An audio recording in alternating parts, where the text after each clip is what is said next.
নমস্কার বন্ধুরা, হেসেল বনলক্ষ্মীতে আপনাদের সকলকে স্বাগত। আজকে আমি আপনাদের কাছে ডালিয়ার এক দারুণ রেসিপি শেয়ার করব। যে কোনো উপোসের দিনে আপনারা এইভাবে নিরামিষ ডালিয়া বানিয়ে খেতে পারবেন।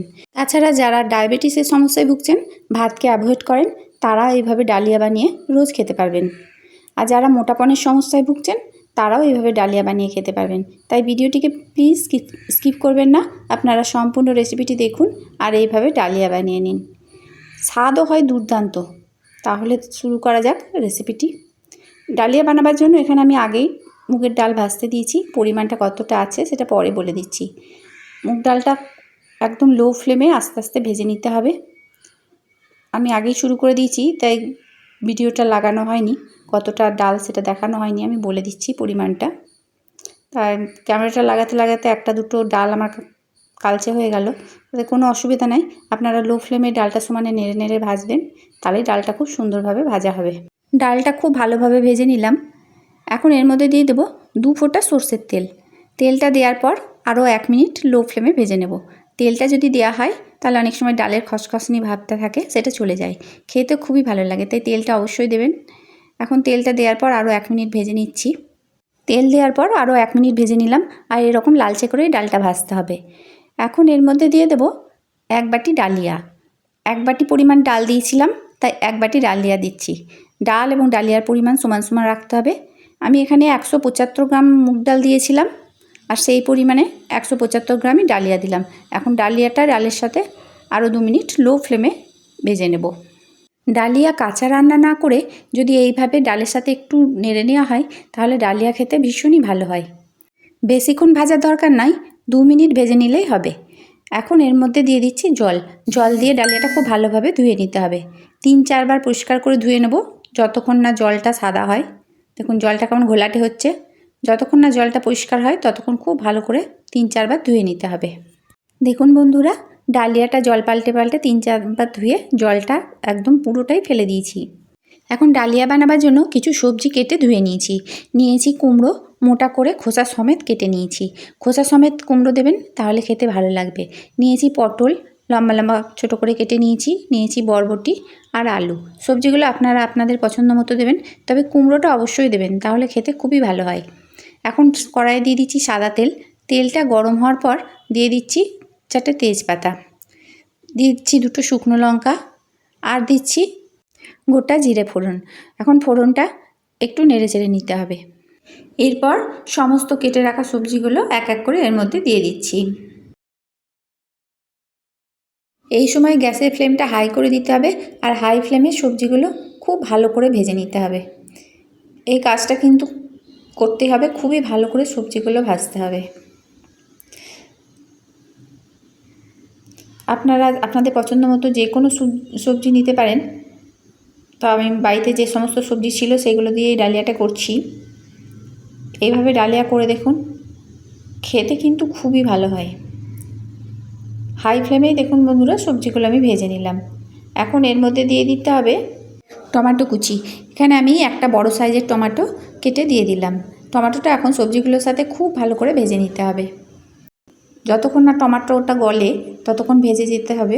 আমি দিয়ে দিচ্ছি পরিমাণ মতো লবণ, আর দিয়ে দিচ্ছি পরিমাণ মতো হলুদ। লবণ আর হলুদ দিয়ে এখন টমেটোটা সবজির সাথে খুব ভালোভাবে ভেজে নিতে হবে। আর ভাজতে ভাজতে এক সময় টমেটোটা গলে যাবে। সবজি ভাজার ওপর ডালিয়ার স্বাদ অনেকটাই নির্ভর করে, তাই অবশ্যই সবজিগুলো খুবই ভালো করে ভাজবেন। এখন এর মধ্যে দিয়ে দিচ্ছি আদা কাঁচা লঙ্কা বাটা, 1/2 চামচ আদা কাঁচা লঙ্কা বাটা দিলাম। দিয়ে দিচ্ছি 1/2 চামচ জিরে গুঁড়ো ধনে গুঁড়ো। জিরে আর ধনে গুঁড়ো মেশানো আছে, দিয়ে দিলাম। এখন আদা টমেটো কাঁচা লঙ্কা সব একসাথে খুব ভালোভাবে কষতে হবে। যতক্ষণ না মশলার কাঁচা গন্ধটা যায় ততক্ষণ মশলাগুলো কষতে হবে। আঁচটা এই সময় কমিয়ে দিয়েছি, অল্প আছে মশলার সাথে সমস্ত সবজিগুলো খুব ভালো করে কষে নিতে হবে। এখন এর মধ্যে দিয়ে দিচ্ছি 1 চামচ ঘি, আর দিয়ে দিচ্ছি হিং আর ঘিটা শেষে দিলাম, তাতে সেন্টটা বেশ ভালো বেরোবে। ঘি যখন দেবেন তখনই হিংটা দেবেন। এখন মশলাটা আরও কিছুক্ষণ কষিয়ে নিতে হবে। এখন এর মধ্যে দিয়ে দিতে হবে ডালিয়া আর ডাল, যেটা আগেই ভেজে রেখে ধুয়ে রেখেছিলাম, সেটা এর মধ্যে দিয়ে দিলাম। এখন এর মধ্যে এই সমস্ত জিনিসটা আরও 2 মিনিট খুব ভালোভাবে কষতে হবে।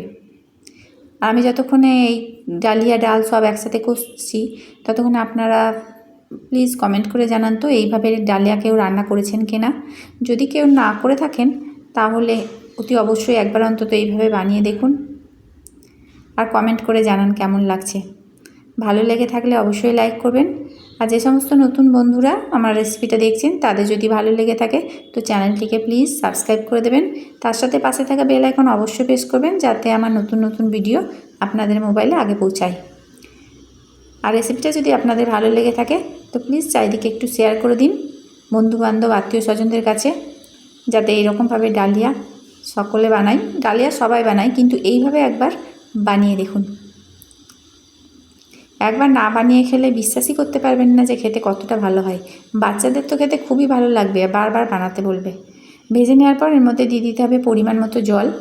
আজকে আমি এটা কড়াইয়ে রান্না করছি, যেহেতু পরিমাণটা বেশি আছে তার জন্য আমি কড়াইয়ে করে নিচ্ছি। জলটা এখানে গরম জল দিয়েছি, আর একটু জল দিয়ে দেবো।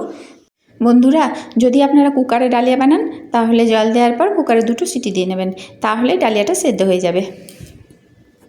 নেড়েচেড়ে ভালোভাবে মিশিয়ে নেওয়ার পর আমি আরেকটু এর মধ্যে জল দিয়ে তারপর ঢাকা দিয়ে সেদ্ধ হতে দিচ্ছি। মোটামুটি আধ ঘন্টা পর এটা সেদ্ধ হয়ে যাবে। তো যখন সেদ্ধ হয়ে যাবে তখন কিন্তু সমানে নাড়তে হবে, কারণ এই সময় তলায় বসে যাওয়ার সম্ভাবনা থাকে। দেখুন সেদ্ধ হয়ে গেছে, আমি মাঝে মাঝে এই সময় নেড়ে নিচ্ছি, না হলে কিন্তু তলায় ধরে যেতে পারে। সাধারণত অল্প ডালিয়া হলে কুকারেই করি, কিন্তু আজকে যেহেতু পরিমাণ অনেকটা আছে তাই কড়াই করে নিলাম। এখন মাঝে মাঝে শুধু নেড়ে দিতে হবে। এখানে ডালিয়ার পরিমাণ অনেকটাই হয়েছে, তাই মনে হচ্ছে আরেকটু লবণ লাগবে, তাই আমি প্রয়োজন অনুসারে আরেকটু লবণ দিয়ে দিলাম। আর দিয়ে দিচ্ছি অল্প চিনি। স্বাদের ব্যালেন্সের জন্য চিনিটা তো দিতেই হবে, আর যেহেতু এটা নিরামিষ তাই চিনিটা দিলে খেতে বেশ ভালো লাগবে। তাই চিনিটা স্কিপ করবেন না, চিনিটা দিয়ে দেখবেন খেতে ভালোই লাগবে। এখন এর মধ্যে দিয়ে দেব কাঁচা লঙ্কা। কটা কাঁচা লঙ্কা ফাটিয়ে এর মধ্যে দিয়ে দিয়েছি। আদার সাথে কাঁচা লঙ্কা বাটা ছিল, সেই পরিমাণে আরও লঙ্কা দিলাম। তো আপনারা আপনাদের পরিমাণ মতো ঝালটা দিয়ে দেবেন, যেমন ঝাল খাবেন সেই রকম দেবেন। এখন দিয়ে দিচ্ছি 1 চামচ ঘি, আর দিচ্ছি শাহি গরম মশলা। ডালিয়াটা খুব ভালোভাবে সেদ্ধ হয়ে গেছে আর নামাবার সময় হয়ে গেছে, তাই শেষে দিয়ে দিলাম ঘি আর গরম মশলা। নামাবার সময় অবশ্যই ঘি আর গরম মশলাটা স্কিপ করবেন না, এটা দিয়ে দেখবেন ডালিয়ার স্বাদ আরও বেড়ে যাবে। শেষকালে শাহি গরম মশলা দিলে ডালিয়া খেতে কিন্তু খুবই খুবই ভালো লাগে। তবে নামাবার আগে ঘি এবং শাহি গরম মশলাটা খুব ভালোভাবে পুরো ডালিয়ার সাথে মিশিয়ে দিচ্ছি, যাতে ঘি গরম মশলাটা পুরোটাতে খুব ভালোভাবে মিশে যায়। আমার ডালিয়া রান্না হয়ে গেল, এখন গ্যাসটা বন্ধ করে দেবো আর গরম গরম পরিবেশন করব।